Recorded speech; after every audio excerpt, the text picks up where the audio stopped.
오늘은 헛됨 속에 숨겨진 지혜라는 제목으로 전도서 1장 1절에서 11절 말씀으로 함께 말씀 나누겠습니다. 오늘 본문은 제가 읽고 여러분이 노란색으로 된 글자를 읽으며 함께 말씀 교도록 하도록 하겠습니다. 제가 먼저 읽습니다. 다윗의 아들 예루살렘 왕 전도자의 말씀이라. 전도자가 이르되 헛되고 헛되며 헛되고 헛되니 모든 것이 헛되도다. 해 아래에서 수고하는 모든 수고가 사람에게 무엇이 유익한가? 한 세대는 가고 한 세대는 오되 땅은 영원히 있도다. 해는 뜨고 해는 지되 그 떴던 곳으로 빨리 돌아가고 바람은 남으로 불다가 북으로 돌아가며 이리 돌며 저리 돌아 바람은 그 불던 곳으로 돌아가고 모든 강물은 다 바다로 흐르되 바다를 채우지 못하며 강물은 어느 곳으로 흐르든지 그리로 연하여 흐르느니라. 모든 만물이 피곤하다는 것을 사람이 말로 다 말할 수는 없나니 눈은 보아도 족함이 없고 귀는 들어도 가득 차지 아니하도다. 이미 있던 것 후에 다시 있겠고 이미 한 일을 후에 다시 할지라. 해 아래에는 새 것이 없나니 무엇을 가리켜 이르기를 보라 이것이 새 것이라 할 것이 있으랴. 우리가 있기 오래전 세대들에도 이미 있었느니라. 함께 읽겠습니다. 이전 세대들이 기억됨이 없으니 장래 세대도 그 후 세대들과 함께 기억됨이 없으리라. 아멘. 세월이 참 빠른 것 같습니다. 벌써 8월달, 온가족 예배를 드리는 8월에 거의 막바지가 되었습니다. 여러분 기억하세요? 8월달 우리가 함께 나누었던 말씀들, 첫 번째 주에 어느 때까지니까 라는 시편 13편 말씀으로 함께 말씀 나누었습니다. 우리 삶의 현실이 녹록지 않다. 그래서 하나님과 진정한 관계를 누려야 한다라고 말씀드렸고, 또 그 말씀 속에서 우리의 시선 자체가 하나님이 아니라, 그러니까 우리의 시선이 아니라 하나님의 시선으로 바라보며 하나님의 인자하심에 의지하여 감사하는 생활을 해야 된다라고 하는 말씀을 나누었습니다. 지난주에는 잠언 4장 23절을 통해서 마음을 지키라라는 말씀을 나누었습니다. 우리가 고통을 받거나 고난을 받으면 어떤 사람들은 내 탓을 하고요. 어떤 사람은 남 탓을 한다라는 말씀 드렸습니다. 그럴 때 우리는 어떻게 해야 되느냐? 우리가 마음을 지킬 수 있는 방법은 내 탓을 하는 것도 남 탓을 하는 것으로도 우리의 마음을 지켜지지 않습니다. 그건 우리가 우리 스스로 애쓰는 방법일 뿐이고요. 이것을 지키기 위해서 우리가 해야 할 것은 내 탓도 남 탓도 아니라 누구 탓이요? 예수님 탓, 하나님 탓하며 살아야 된다는 거예요. 그게 다른 말로 뭐라고요? 하나님 뜻이 무엇인지를 우리가 생각하며 살아가는 것이 우리가 마음을 지키며 이 땅을 살아가는 일이다 라는 말씀을 드린 바가 있습니다. 오늘은 그 나머지 이야기를 좀 드리려고 하는데요. 여러분, 하나님과 진정한 관계를 맺고 내 마음을 지키며 살아보셨죠? 여러분, 대부분 교회에서 신앙생활 하신 분은요, 한 번 이상은 이런 경험이 있을 겁니다. 우리 다음 세대에 있는 친구들도 이런 경험이 있을 겁니다. 그런데요, 그게 한 번으로 끝나던가요? 끝나지 않습니다. 제가 기억하는 가장 첫 번째 시련이 언제였느냐? 중3이었습니다. 왜요? 고등학교 입시를 봐야 돼요. 중학교 3학년 미친듯이 그 입시 준비해요. 요즘은 뭐 아닐지 모르겠습니다만 저희 때는 기억납니다. 중학교 3학년 때부터 밤 10시까지 자율학습했었어요. 그래서 고등학교에 탁 마산연합 고등학교 입학을 탁 하고 나니까 야 이제 끝났구나 했더니 뭐가 시작돼요? 대학교 입시가 준비됩니다. 대학교 입시가 끝났더니 야 이제 끝났구나 했더니 뭐가 시작돼요? 취업 준비가 시작됩니다. 아유 취업을 했더니 야 이제 끝났구나 라고 했더니 뭐가 시작돼요? 진급 고민을 해야 됩니다. 진급 고민에서 어느 정도 올라왔더니 그 다음에 뭐가 생겨요? 아이고 이거 퇴직하라는데 나 좀 더 있으면 안 되나? 라는 고민들이 시작됩니다. 도대체 우리의 인생은 왜 이런 고민들이 끝나지 않는 걸까요? 도대체 언제까지 우리는 마음을 지켜야 하는 걸까요? 우리는 왜 이 세상에서 매일 원망하다가 또 마음 지키기를 반복하며 살아야 하는 걸까요? 지난주 아내가 다니는 교회에 어떤 성도분과 함께 저녁을 먹자라고 해서 함께 만난 적이 있습니다. 여러 가지 이야기를 나누다가 마지막에 제가 평일날은 회사를 다니고 저녁에는 스타트업 코칭을 하고 주말에는 교회 가서 설교를 하고 있다, 목회를 하고 있다라고 말씀을 드렸더니 그분들이 그러시는 거예요. 목사님 너무 힘드시겠어요. 왜요? 정체성에 혼란이 오지 않으세요? 내가 목사인지 회사의 임원인지 누군가의 선생인지 헷갈리지 않으세요? 이게 우리 인생하고 비슷한 것 같습니다. 여러분 어떠세요? 헷갈리지 않으세요? 평일에는 민간인으로 살다가 주일날 교회에 오면 하나님 앞에 그리스도인인 것처럼 살다가 또 예배 끝나고 나면 다시 또 민간인으로 돌아가야 되는 게 우리의 삶인가요? 그래서 우리의 삶에 원리가 있을 텐데 이 모든 것을 관통하는 원리가 있을 텐데 그것이 무엇일까 고민하다가 전도서 1장 1절의 말씀을 가지고 여러분과 우리의 삶의 원리가 무엇이라고 하는 것을 한번 살펴보고자 합니다. 오늘 본문 이렇게 시작합니다. 다윗의 아들 예루살렘의 왕 전도자의 말씀이라. 전도자가 이르되 헛되고 헛되며 헛되고 헛되니 모든 것이 헛되도다. 여러분 이 말씀 다 오래 신앙생활 하신 분들은 한 번씩은 다 들어보셨을 거예요. 행여 교회에서 안 들어봤다고 해도 어딘가에서 한 번은 들어본 적이 있는 그 유명한 말씀입니다. 여러분 다윗의 아들, 오늘은 그렇게 중요하지 않지만 이게 보통 다 솔로몬이라고 생각하시죠. 예, 저자가 누군지는 상관없습니다. 하지만 어떤 유력한 사람이 사람들을 불러 모아서 가르치기 시작합니다. 뭐라고 하느냐? 헛되고 헛되며 헛되고 헛되니 모든 것이 헛되도다. 여러분 헛되다라는 이 말을 들으면 어떤 게 떠오르세요? 아무것도 의미 없다. 내가 한 게 뭔 그렇게 큰 의미가 있겠나? 이런 거가 떠오르지 않으세요? 우리가 보통 헛되다라고 할 때 어떤 이미지가 막 고민을 하다가 제가 떠올리는 이미지 중에 하나가 이겁니다. 여러분 혹시 바닷가에 가셔가지고 야 내가 바닷가에 오늘 왔으니까 기념 삼아서 내 이름 커다랗게 써야지 라고 이렇게 써보신 적 있으세요? 네, 저는 써본 적이 있습니다. 그런데 이게 얼마나 쓸데없는 짓이에요. 왜요? 썰물 때 이거 탁 써놓으면 밀물 때 어떻게 돼요?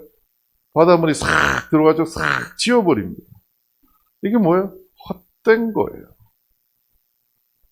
오늘 전도자가 우리의 인생을 이렇게 의미를 말하는 걸까요? 헛되다. 네가 이 땅에서 했던 모든 것들이 그냥 바닷물 한번 쓸고 가면 싹 다 사라질 아무것도 의미 없는 일들이야 라고 이야기하는 걸까요? 참 죄송한 말씀입니다만 만약 전도서가 그러하다면요 굳이 우리가 오래 살려고 애를 쓸 필요가 있을까요? 이 말의 뜻이 뭘까? 저는 어렸을 때도 그렇고 얼마 전까지도 이 말의 의미에 대해서 그냥 정말 의미 없다. 우리가 살고 있는 이 인생이 영어로 useless, 쓸모없다. 이런 의미로 받아들였습니다. 그런데 사실 이 헛되다라는 단어가 히브리어로 헤벨이라는 단어를 쓰고 있습니다. 근데 이 헤벨이라는 단어는 형용사가 아닙니다. 헛되다라는 말은 형용사예요. 그쵸? 근데 이건 한국어로 해석하다 보니까 형용사로 해석을 한 거고요. 사실 이 헤벨이라는 말은 명사입니다. 무언가를 지칭하는 말이에요. 헤벨이 지칭하는 게 뭐냐면 숨결, 입김, 수증기, 안개 혹은 아침에 이슬 같은 것을 얘기하는 것이 저 헤벨이라는 단어입니다. 엄밀히 말하면요. 헤벨은요. 잠깐 있다가 사라지는 것들을 이야기합니다. 여러분 대표적인 게 뭐냐? 이슬입니다. 이슬은 아침에 잠깐 맺혔다가 해가 뜨면 어떻게 돼요? 다 날아가고 없어집니다. 우리가 하고 있는 것이 그런 것이다 라고 얘기하고 있는 것이 전도서 저자의 이야기입니다. 어떻게 읽으면 아까 그 말하고 똑같은 것 같아요. 야 잠깐 있다가 사라질 건데 너 해서 뭐 하게? 라는 의미로 들릴 수 있습니다. 그런데 절대로 의미가 없는 것은 아닌 것 같아요. 왜냐하면 여러분 그냥 정말 의미 없는 것이 이슬이라고 한다면 왜 이슬 보고 여러분 노래를 만들겠어요? 양희은 씨의 그 유명한 아침 이슬이라는 노래가 있잖아요. 왜 정말 의미가 없다면 왜 노래를 만들겠어요? 분명히 뭔가 의미는 있어요. 그런데 중요한 건 뭐냐? 그 의미는 있지만 그것은 잠깐 있다가 사라진다라고 하는 속성을 가지고 있다는 거예요. 사실 여기까지 읽어도 이게 무슨 소린가라는 생각을 하게 돼요. 자, 그래서 헛되고 헛되며 헛되고 헛되니 모든 것이 헛되도라고 하는 전도서의 말씀을 우리말로 좀 풀어보면 그냥 경상도 사투리로 모든 것이 진짜 정말로 대끼리 억수로 안개 같다라는 소리예요. 히브리어에는 똑같은 형용사를 반복한다는 것은 베리 베리 베리 베리 베리 영어로 이런 뜻이에요. 그러니까 진짜로 정말로 대끼리 억수로 뭐 이런 우리의 모든 부사를 때려 붙임 같은 그걸로 어떤 것 같다고요? 안개 같다. 이슬 같다예요. 잠깐 있다 없어지는 것 같다라고 이야기하고 있다라는 거예요. 지금 여기에는 우리가 함부로 어떠한 의미를 담을 수 있는 구절이 아닙니다. 여기에 우리의 인생의 속성은 뭐냐? 짧다. 금방 한번 없어지는 거다라는 이야기를 하는 거예요. 자, 그 다음에 전도서 저자가 뭐라고 얘기를 하고 있느냐? 해 아래서 수고하는 모든 수고가 사람에게 무엇이 유익한가? 여러분, 마태복음과 전도서에 국어적 차이가 있다면 뭘까요? 마태복음은요, 그냥 서술을 한 것입니다. 전도서는 뭘까요? 시예요, 시. 욥기, 시편, 잠언, 전도서라고 하는 이 네 가지는요. 우리가 한글로 읽었을 때는 시 같지 않게 느껴지지만 실제 히브리 문학에서는 시라고 의미합니다.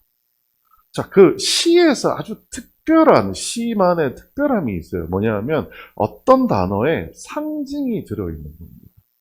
제가 아직도 기억나는 시 한 구절이 있습니다. 내 마음은 호수요 그대 노저오.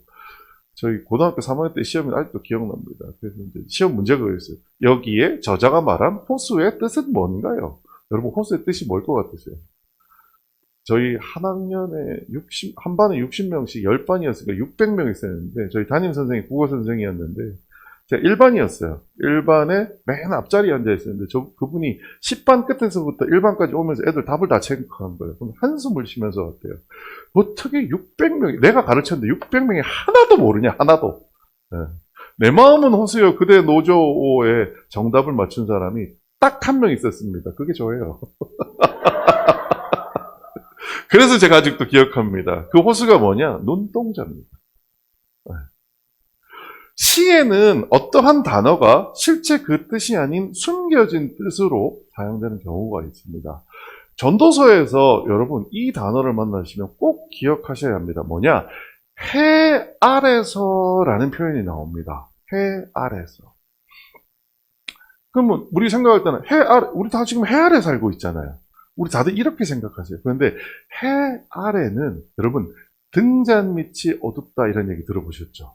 실제 히브리어로 해 아래라는 뜻은 우리가 살고 있는 일상을 얘기하는 게 아니고요. 하나님이 없는 것을 얘기합니다.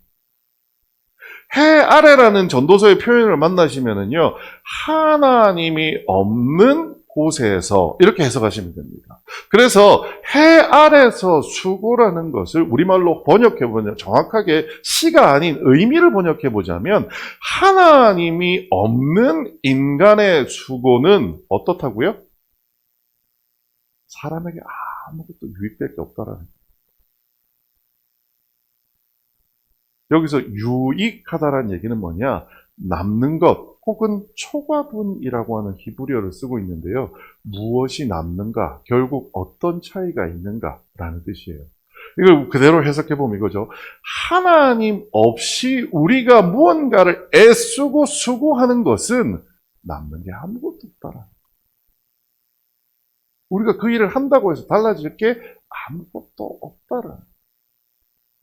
이게 전도서에 있는 전도자가 우리한테 하고 싶은 말입니다.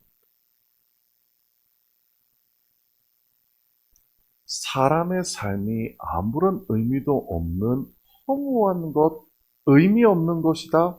라고 이야기하고 싶은 게 아니에요. 지금 두 가지를 결합해보면 이겁니다. 사람의 인생은 어때요? 길어요? 짧아요? 짧아요. 이슬처럼, 입김처럼, 수증기처럼 짧아요. 그런데 그 짧은 인생에서 우리가 수고를 해요, 안 해요? 수고를 해요. 그런데 그 수고가 누구 없이요? 하나님 없이 수고를 하면 이게 의미가 있어요, 없어요? 의미가 없어요.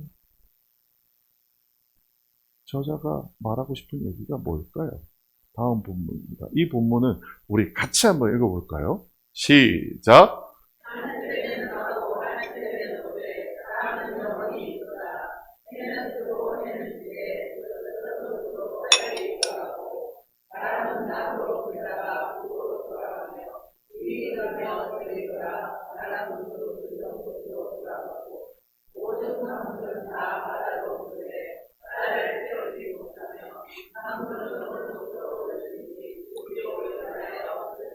아멘.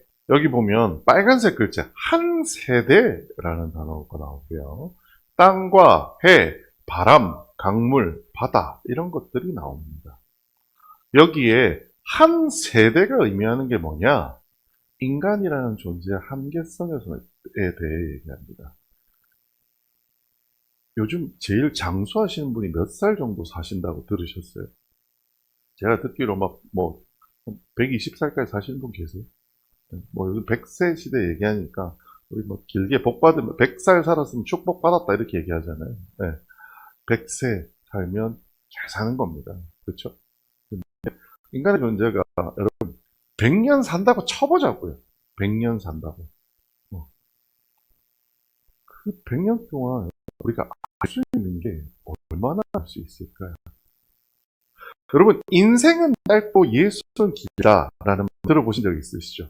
저는 어렸을 때 그 말을 듣고서 이런 생각을 했어요. 바이올린을 키는 예술이나 피아노 치는 예술은 영원하고 인생은 짧다.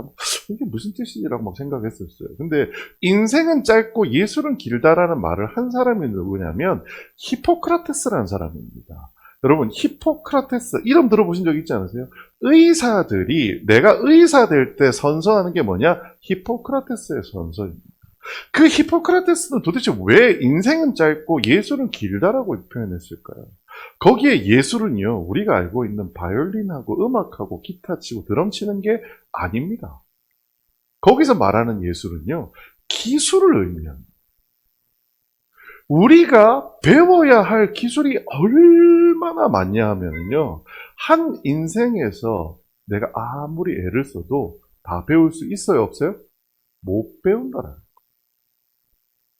한 인생에서 내가 뭔가 대단한 일을 하고 싶지만 내가 할 수 있는 일은 한계가 있다는 거예요. 반면에 내가 뭔가 기술을 만들어서 남겨놓으면 그 기술은 어떻게 돼요? 내가 죽어도 다음 세대가 계속해서 이 기술을 이어가기 때문에 그것을 두고 인생은 짧고 예술은 길다라고 얘기한 겁니다. 인간의 존재의 한계성을 얘기하는 게 바로 저 한 세대라는 것의 표현입니다. 반대로 땅과 해, 바람, 강물 말씀 뭐라고 하고 있나요? 한 세대는 가고 한 세대가 와도 땅은 어떻게 돼요? 그대로 있어요. 해는요, 그대로 있어요. 바람은요, 계속 여기서 불었다가, 그러니까 여기서 불었다가 저기로 가면 뭔가 흘러간 것처럼 느껴지는데 어느새 또 어떻게 해요? 여기서 또 와서 저기로 또 불어가요. 우리가 볼 때 그 엄청난 물의 강물이 막 흘러서 어디로 가요? 바다로 가잖아요. 그럼 어느 정도 가고 나면 물이 없어지는 게 맞잖아요. 근데 희한하게 어떻게 된지 또 어디서 물이 생겨가지고 강이 흘러와요. 어때요? 하나님이 창조한 세계는 영원히 돌아간다는 거예요. 사람은 애를 써봤자 100년이 있어요. 100년. 서울에서 매일마다 한강을 건널 때 제가 그 얘기 들었어요. 그러니까 수도 안을 관통하는 그렇게 큰 강은 전 세계에 몇 개 없대요. 한강 보면 엄청납니다. 저희 딸이 한강을 수영해서 한번 건너갔다 왔는데 그 얼마나 큰지 제가 막 걱정했다니까요. 이게 빠져 죽으면 어떡하지? 그런데 그 한강에 그 많은 물이 흘러갑니다. 가만히 있는 게 아니에요. 호수가 아니잖아요. 그 많은 물이 흘러가요. 어디로 가요? 바다로 갑니다. 그 물이 다 흘러가고 나면 사실은 한강은 어떻게 돼요? 말라야 되잖아요. 안 말라요. 강원도에 차를 타고 애들하고 같이 여행을 가봤습니다. 그랬더니 거기에 서울에서 차를 타고 한 2시간 반을 가야 되는 곳이었어요. 근데 거기에 간판이 이렇게 써 있는데 뭐라고 써 있냐면 한강 발원지 이렇게 되어 있어요. 그래서 애들이 그러죠. 아빠, 한강은 서울에 있는 거 아니야? 한강 발원지가 어디 있냐면요. 강원도에 있습니다. 거기에서 산에 비가 오면 그 물이 흘러내려가지고 그게 만들어져가지고 한강으로 오는 거예요. 모이고. 하나님을 만든 세계는 100년이 되어도 강이 마르지 않는다. 1000년이 지나도요, 강이 마르지 않는다라. 그래서 이렇게 얘기합니다. 이 본문도 상당히 해석이 조금 애매해서 여러분 뜻을 오해하실 수 있는데, 모든 마음이 피곤하다는 것을 사람이 말로 다 말할 수 없나니, 눈은 보아도 족함이 없고, 귀는 들어도 가득 차지 아니하도다. 저는 이 말의 뜻을 사실 오해했었어요, 이제까지. 모든 만물이 피곤하다는 것을 사람이 말로 다 말할 수 없나니, 이게 무슨 뜻일까요? 틀리게 해석한 건 아닌데 우리가 읽으면서 이 해석을 되게 헷갈릴 수밖에 없게 만들어놨어요. 앞에 본문하고 붙여서 우리가 해석하면 이 뜻입니다. 여러분, 앞에서 지금 뭐라고 했어요? 해가 계속 뜨고 져요. 강물이 바다로 갔다가 다시 강물이 되었다가 다시 바다로 갔다가 강물이 됐다가 돌아가요. 바람이 이리로 불어서 저리로 갔다가 다시 돌아와서 이리로 불었다가 저리로 불었다가 계속 돌아가요. 우리가 생각할 때는 어떻게 생각해요? 여러분, 아침에 출근하고 저녁에 퇴근하고 아침에 출근하고 아침에 퇴근하고 사람도 똑같이 살잖아요. 여러분, 매일같이 아침에 출근하고 저녁에 퇴근하고 아침에 출근하고 저녁에 퇴근하고 이렇게 살지 않아요?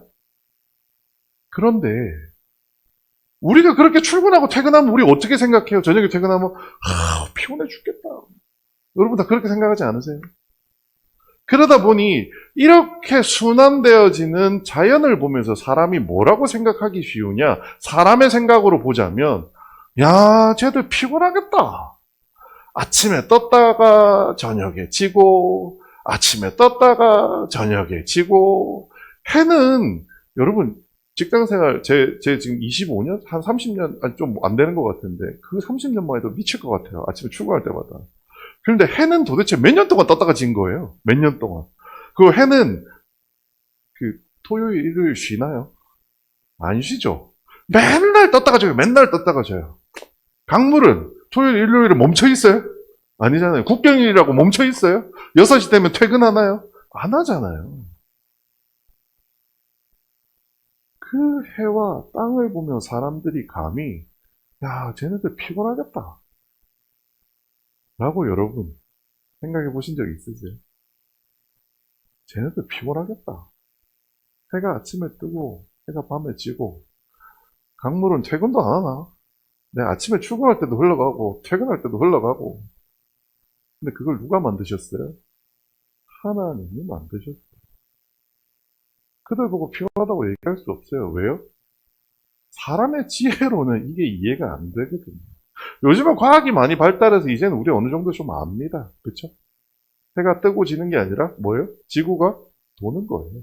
네. 그런데 그 모든 것을 만든 게 누구세요? 하나님이세요. 100년도 못 사는 인간들이 하나님, 인간에 비교하자면 하나님은 영원을 만드신 분이세요. 어떻게 해요? 우리 인간의 눈으로 보기에는 계속해서 뭐가 반복하는 것처럼 보이는 거죠. 그래서 이렇게 얘기합니다. 이미 있던 것이 후에 다시 있겠고 이미 한 일을 후에 다시 할지라 해 아래는 새 것이 없나니 무엇을 가리켜 일으키를 보라. 이것이 새 것이라 할 것이 있으랴. 우리가 있기 오래전 세대들에도 이미 있었느니라. 이전 세대들이 기억됨이 없으니 장래 세대도 그 후 세대들과 함께 기억됨이 없으리라. 이미 있었던 것이 후에 다시 있고 이미 한 일을 후에 다시 할지라. 해 아래에는 새 것이 없나니. 해 아래라는 게 무슨 뜻이라고 했어요? 하나님 없이 해 아래에는 새로운 것이 없다라는 겁니다. 여러분 뭔가 애쓰고 계세요 지금? 여러분, 그 애쓰고 계신 것이 의미 없다라고 얘기하는 게 아닙니다. 중요한 게 뭐예요? 혹시 그 애씀을 해 아래에서 하고 계신가요? 하나님 없이. 나의 지혜와 나의 생각대로 내가 세상을 바꿔보겠다고 애를 쓰고 계신다면요, 그건 의미 없는 일이에요. 왜요? 아무리 애를 써봤자 100년 삽니다. 반면에 우리가 변화시키고자 하는 세상은 100년만 있다가 없어져요? 아닙니다. 끊임없이 영원토록 있도록 누가 만드셨어요? 하나님께서 만드셨다는 거예요. 우리는 뭔가 새로운 것을 만들고 싶어 합니다. 세상을 바꾸고 싶어 해요. 저도 그래요. 회사에 가서 맨날 하던 대로 하면 안 됩니다. 새롭게 개혁하고 변화해야 됩니다. 라고 얘기합니다. 그래서 하나님이, 이래서 내가 하나님 이 회사를 날 보냈나? 라는 생각을 해요. 과거에는 저의 지혜와 저의 경험에 빗대어 회사는 이렇게 하는 게 맞지 않을까요? 라고 접근합니다. 그랬더니 사람들이 저를 향해서 손가락질하기 시작합니다. 들은 얘기 중에 제일 재밌는 얘기가 그거예요. 저한테 대기업병 걸렸답니다. 이젠 더 이상 제가 애쓰지 않습니다. 저는 이제 더 이상 해 아래서 수고하려고 애쓰지 않습니다. 저희 아내와 함께 지난주에 만났던 가족들이 저에게 이렇게 물었습니다.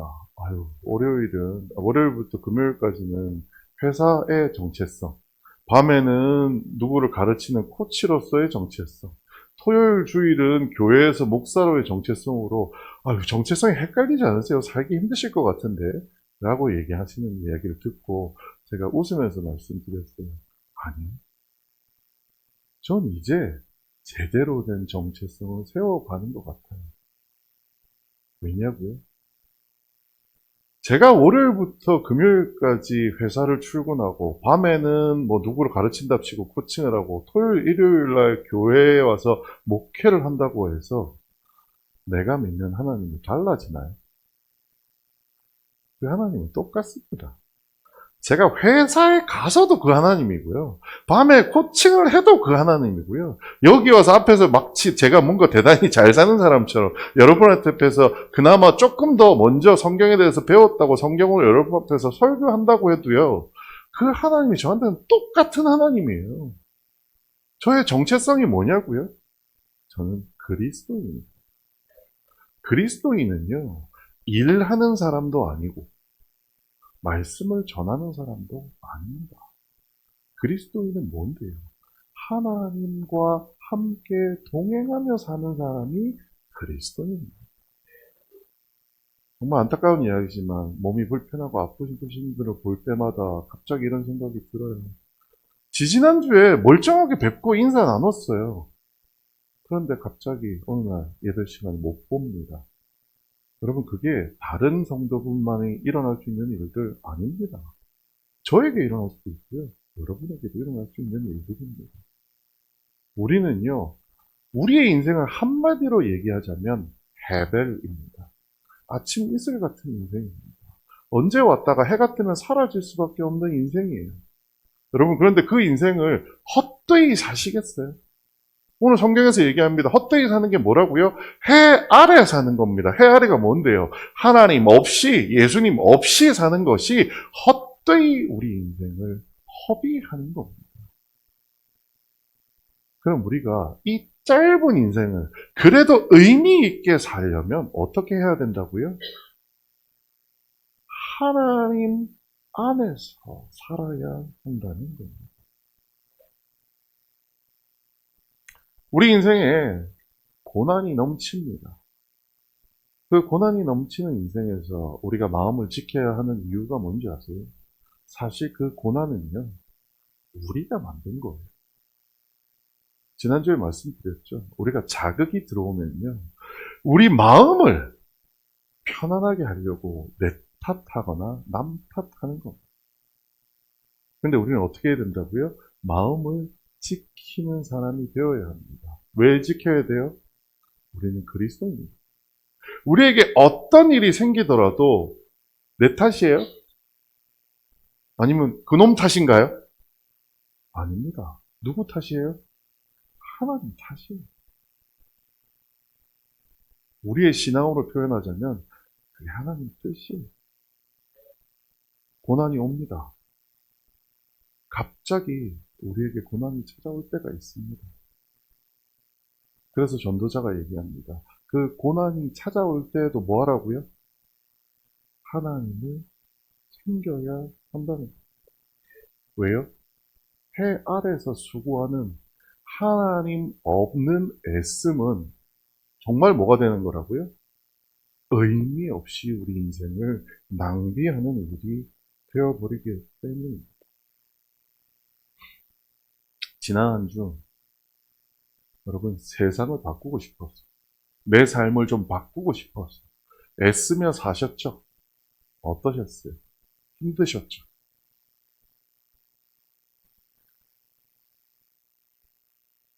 아무것도 의미 없다라고 얘기한 전도서의 마지막 구절은 이렇게 끝이 납니다. 우리 같이 한번 읽어볼까요?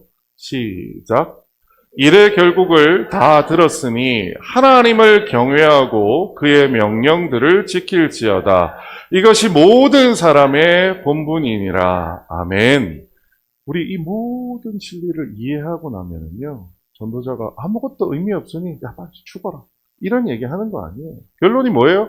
하나님을 경외하고 그의 명령을 지킬지어다 라고 얘기하는 겁니다. 예배 시작할 때 우리 영상 하나 보았습니다. 그 영상 여러분 어디서 나온지 기억하세요?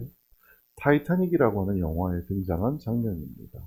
타이타닉이라는 그 거대한 배가 침몰해 갈 때 그 배에서 돈 받고 음악을 연주하던 악기 연주자들이 다른 사람들과 같이 분주하게 도망치겠다고 이리 뛰고 저리 뛰고 하는 사람들 사이에서 갑자기 멈추어서서 연주를 시작합니다.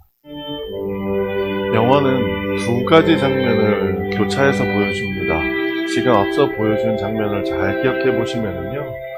배를 운전하는 선장이 다른 사람들이 이제부터 뛰어다니는 모습이 보일 거예요. 우왕좌왕하며 달리는 장면과 반대로 자기가 운행해왔던 배를 마지막까지 지키겠다고 키 앞에 서 있는 장면. 마지막 순간에도 시계가 틀렸다고 그 시계를 정시에 맞추고 있는 사람. 마지막 순간에 우리 선실로 물이 헤쳐 들어오는데도 아내와 함께 마지막을 준비하는 부부. 우리의 삶은 어떤 모습일까요? 이렇게 탈출하겠다며 분주하게 뛰어다니는 것이 지난주에 우리의 모습이었나요? 아니면 침몰해가는 배 위에서도 내 주를 가까이 하게 하기 위하여 하던 일 열심히 하던 선장과 그 부부와 엄마의 모습이었나요? 전도서가 우리한테 말씀해 주고 있는 것은 우리의 인생의 배는 결국 침몰할 수밖에 없습니다. 그 침몰할 수 없는 배 위에서 그 짧은 시간 동안 우리가 하여야 할 일은 살아남기 위하여 이리저리 분주하게 뛰어다니는 일을 멈추고 하나님 안에서 하나님의 뜻대로 살아가는 것이 우리에게 필요하다라고 전도서의 저자는 말씀하고 있는 겁니다. 지난 한 주 여러분 인생이 얼마나 고달프고 힘드셨습니까? 다음 주라고 그 인생이 오늘 은혜 받았다고 고달프지 않고 힘들지 않을까요? 아니요. 똑같이 고달프고 힘들 겁니다. 하지만 우리 이제 기억해야 될 것은 이 장면에서 두 대비되는 모습을 꼭 기억하십시오. 똑같이 침몰하는 배에서 누군가는 우왕좌왕 뛰어다니며 소리치며 난리를 치지만 하나님이 나에게 함께 하심을 믿고 있는 사람에게는 배 위에서 그 우왕좌왕함 속에서도 평안히 연주하고 내 하던 일 조타수의 키를 잡고 계속 있으며 사랑하는 아내와 침대 위에서 사랑하는 아이들을 위로하며 마지막을 준비하는 그 엄마의 모습처럼 우리가 든든하게 살 수 있음을 말하는 것이 전도자가 말하는 이 인생의 원리가 아닐까 생각합니다. 여러분, 우리 다음 주 삶에는 그러한 하나님과 동행하는 해 아래가 아닌 하나님과 동행하며 우리의 수고함이 넘치는 시간이 될 수 있기를 주님의 이름으로 부탁드리겠습니다. 기도하겠습니다. 지금은 우리 주 예수 그리스도 은혜와 하나님 아버지의 크신 사랑과 성령님의 감동 감화하심과 충만하심이 오늘 하나님 말씀 듣고 해 아래서 우리가 잘못 가는 걸음이 없도록 오직 여호와의 뜻을 쫓아 주님과 함께하라고 하는 확신 속에 믿음의 삶을 전진해가는 저희 모두들 머리 위에 저들이 하고 있는 모든 일들 위에 특히 우리가 사랑하는 나라 민족 위에 선교 현장에 선교사들과 모든 성도들 위에 영원토록 함께 계시옵기를 간절히 축원하옵나이다.